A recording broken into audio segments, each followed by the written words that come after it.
When people look at my work, all I want personally is like wonder. I think just wonder and just inspire curiosity. There's a lot of details and a lot of like symbolism in my work. I'll put something, and if you might see one of my work, you might see another one. You can make your own like kind of narrative with different pieces of my work. I'm Gasei. I'm from South East London. I'm in Jackson's Art Studios, and I'll be talking about what I do in my studio.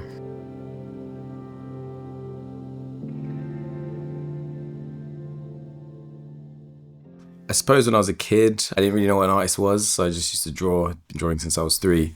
Didn't know what the art world was until like maybe I was a teenager. At that point, I think I just wanted to be an illustrator, which is what I did in college and at uni.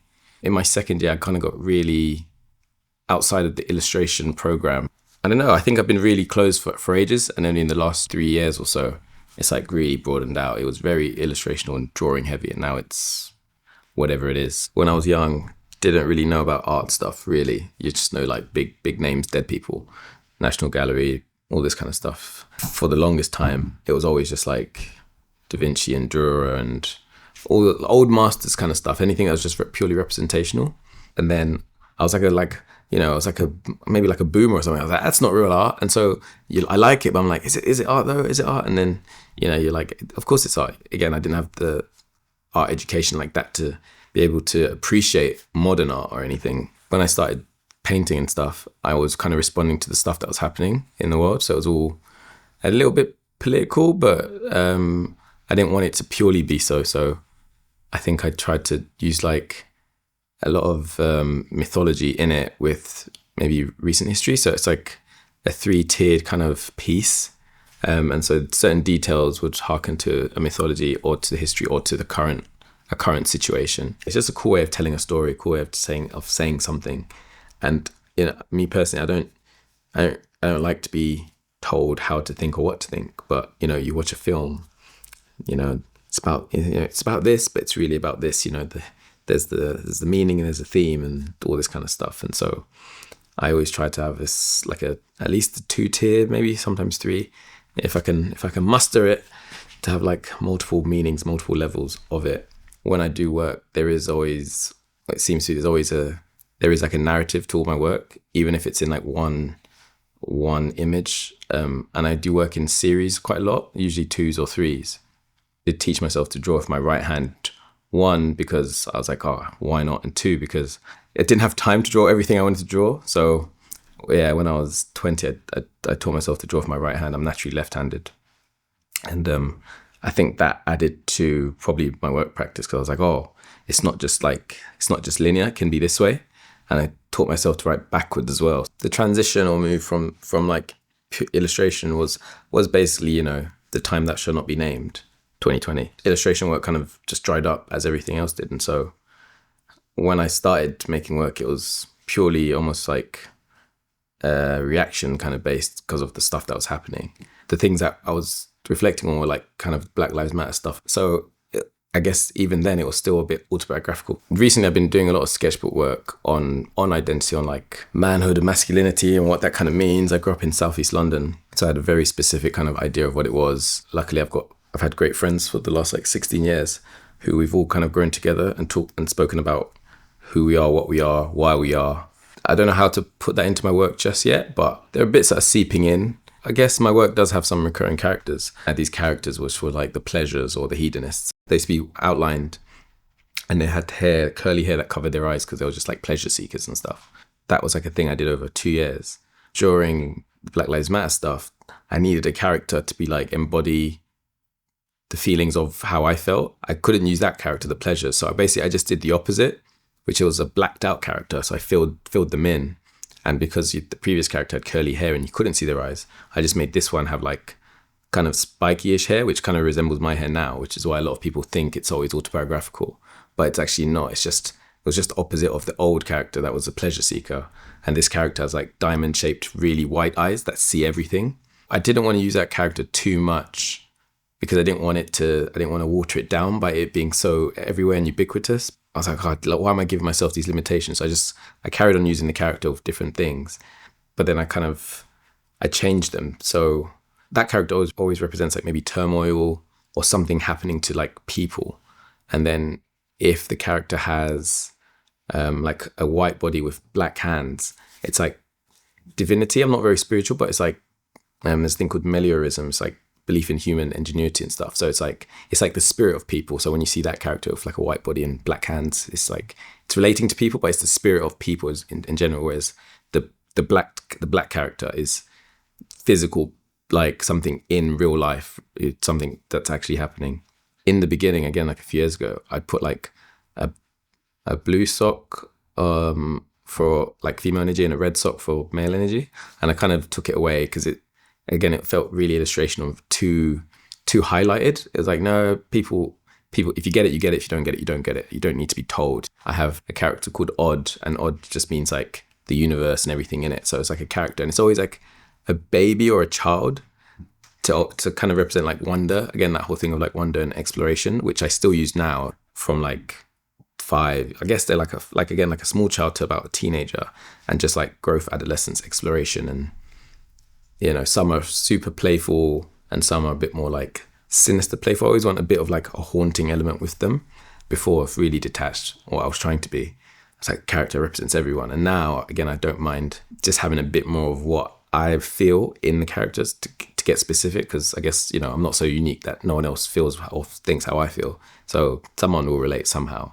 There's a lot of details and a lot of like symbolism in my work, which, again, I think it's back to the whole not wanting it to be so obvious. The titles of the work usually reverberates back to the work and it's like a clue, and then there'll be again like a little visual.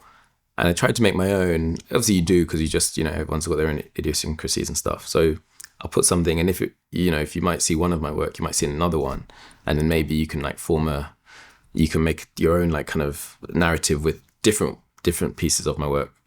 Words and symbols and details, they all reverberate back into either the work or other works. And sometimes it's just what was on my mind or about the piece, but sometimes it's a bit too revealing.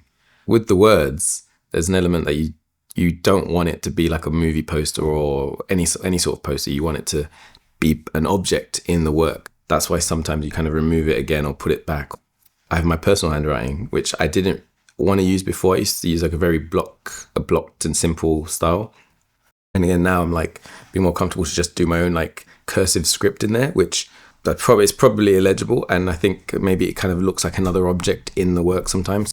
My 2 favorite paintings of basically all time are Guernica by Picasso, because it's just like, one, it's just massive. So it's like fucking huge. So I like that element. Again, it's really playful in the execution of it. Obviously the subject matter is literally the opposite of playful. It's, you know, it's like tragedy, literal tragedy. So I liked that you could do that, which is, again, I think what I try to do nowadays with like this element of haunting and stuff. Work that looks like this, but feels like the antithesis of that. My other one is Witch's Flight by Goya. And I think because that's like, you know, he's from a time where, you know, it wasn't modern, obviously. And, you know, artwork was either representational or it was about religion. When this one's about like superstition, and he was obviously doing something else, and it's kind of weirdly abstract and modern, and I think it's just an amazing image. It's like the person with like a cover with these witches, like I think they're like eating someone alive above him or like doing some witchery.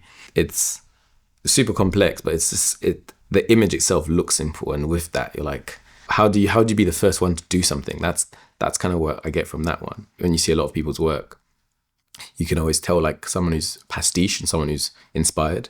Because some people just go, I'm going to copy the style, but there's something missing.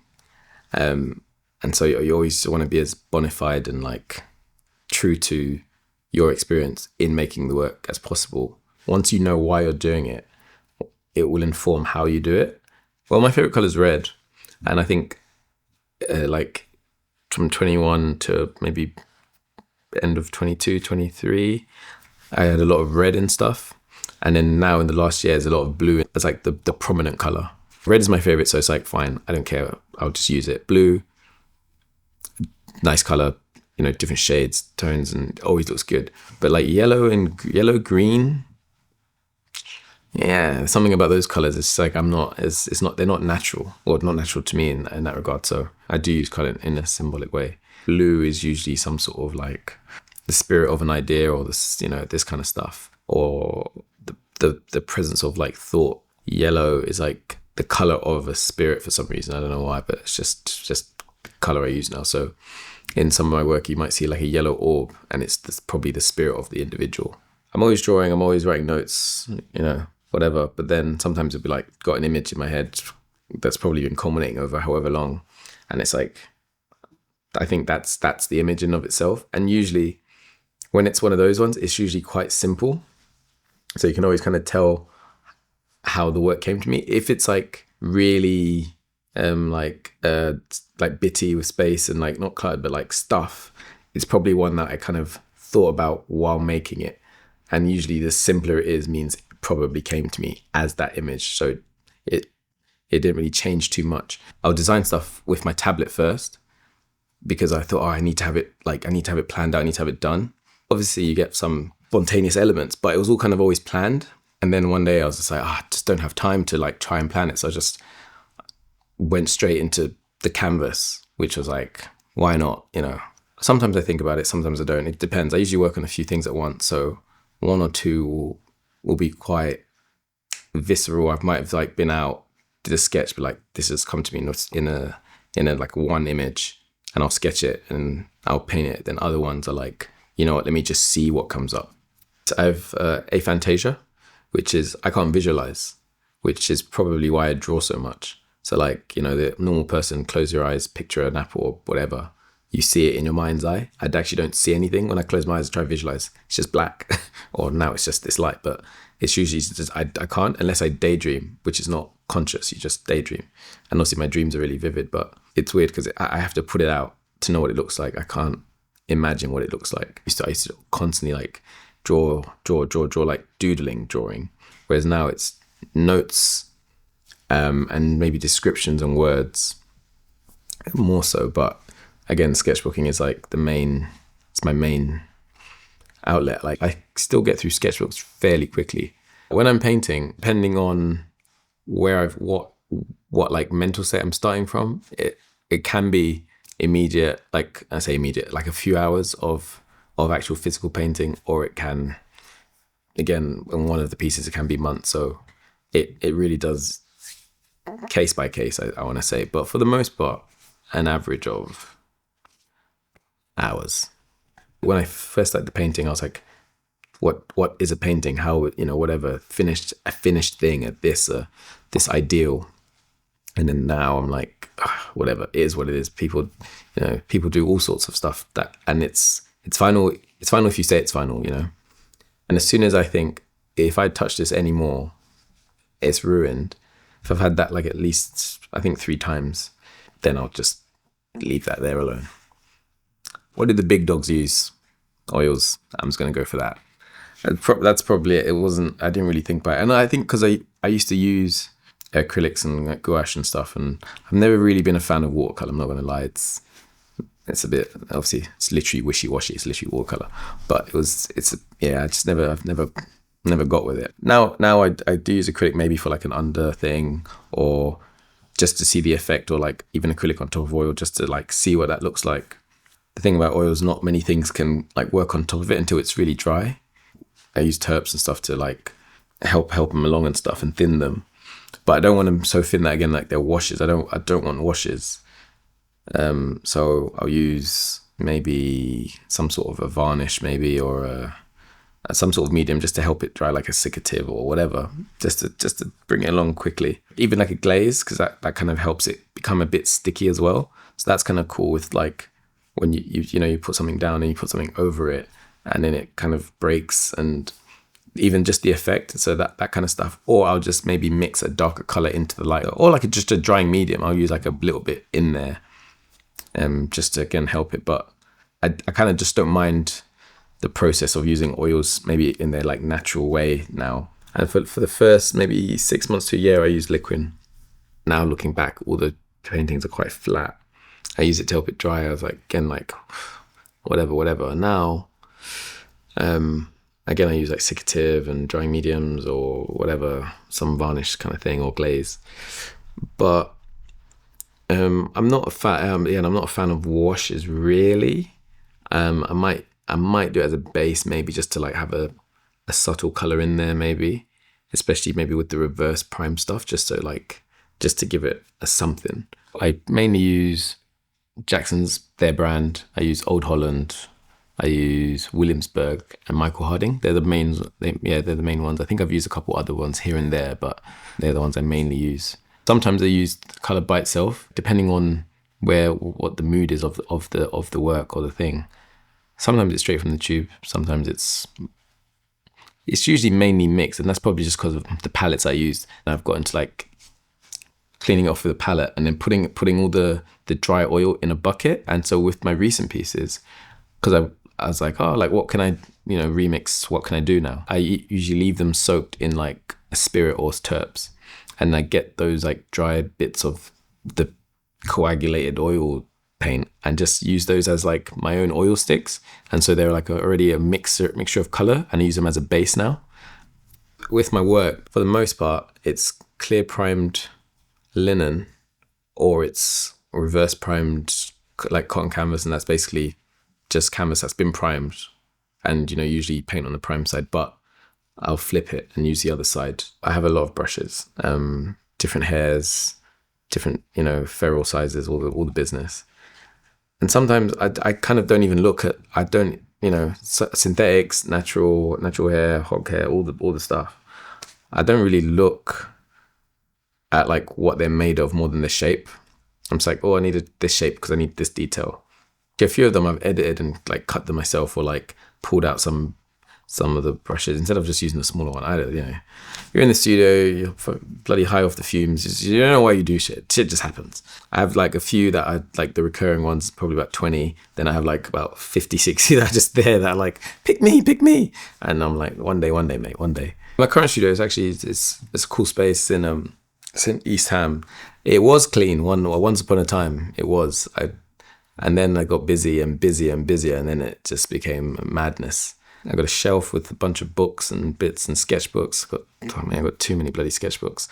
And then I've got like stuff stapled to the wall. Then I got my main table with, I used to have all the colors set like bloody serial killer, like OCD, and like in the shades. And now it's like just the mediums and stuff and bits of paper. And I've got like moving tables with the colors now, just so I can be dynamic as possible. Working wise, I night out, always have been, even as a kid.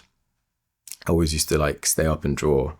Maybe it's probably from then, I suppose, because daytime is school, and then come home and do XYZ chores and house and family life, and then it's like, I want to draw. These people won't let me be me. And then so I used to like stay up and just like draw like underneath the covers until a stupid hour. It probably wasn't even that late as a kid. It's probably just past midnight, and you're like, such a rebel, whatever. But it just until I was an adult, and I've tried to be a normal civilian and do like go into the studio at 9 a.m. and make a cup of joe and do this, and I'm just like, it gets to, I'm in there all day until about 5. And I've done nothing, and then at 5 o'clock hits, I'm like, I feel inspired. This is the time, so I've just lent into it. It's just nighttime is the best time for me, but personally, or at least evening. So I think now I just take days of being in the studio in the day to do maybe sketchbook work or prep work, and then leave at reasonable time, and then I'll probably take a day or two off to have the life, and then I'll go into the studio again one or 2 days and just be in there from maybe 5-6 p.m. until 5-6 a.m. or 3 a.m. or 4 a.m. or however long I think I need. You lose track of time. It's what it is. I think the titles is kind of maybe, to me, harder than the painting, to be honest, because the title usually, for the most part, is related back to the piece, or is another, like, again, an inkling into what the piece is about. And sometimes, I don't know, you're like, I don't know what this is called. I'm like, I don't know what this is called. And I don't like the idea of untitled personally. I don't, it just never sat well with me. But sometimes if it's like, it's physically done and I haven't got a title for it yet, then it's still not finished in my head. I'm like, nah, that's the title is part of the piece to me, I think. If the work feels like one of these like deep and meaningful kind of works where I'm like really, again, I put like, without sounding cheesy, put like my heart and soul into it or whatever, I won't sign the front of it because I feel like it detracts. Because my signature, obviously, it could look like an object to someone else, but I know it's my signature. So it'd be like, it's not a product in that way. I don't want it to be a product with like, buy whatever. It should be just, I kind of don't matter about the image is the thing itself. So I don't matter with it, but I rarely ever sign on the front. I'll sign maybe on the side or on the back. I don't like my name detracting from the thing in and of itself. It's weird because you make it to sell it. That's the point, but try not to have that in mind when you're making it. Again, try and make something you want to make. In the words of my brother, people buy into you, not really your work, Kay. Even now he says it to me. He's like, I don't know about this painting stuff, but you're probably like, it's you more than the work, I think. And so I think, obviously the work is the work. That's great, but don't hide. Basically, just don't hide. Just meet people, go to the shows and all that kind of stuff. The thing you're not naturally accustomed to doing, you probably should do that more, because the thing that you can do, you'll be comfortable to do it as and when. So if you're one of those shy people that don't go to shows and don't meet people, probably just make sure you go even more so. Just do it. Just buy some bits, buy some materials, and just do it. Think about why you're making the work. And if you don't really have the why, because sometimes you don't have the why, you're just like, I want to make work. Just go with your intuition. Your intuition should inform the process.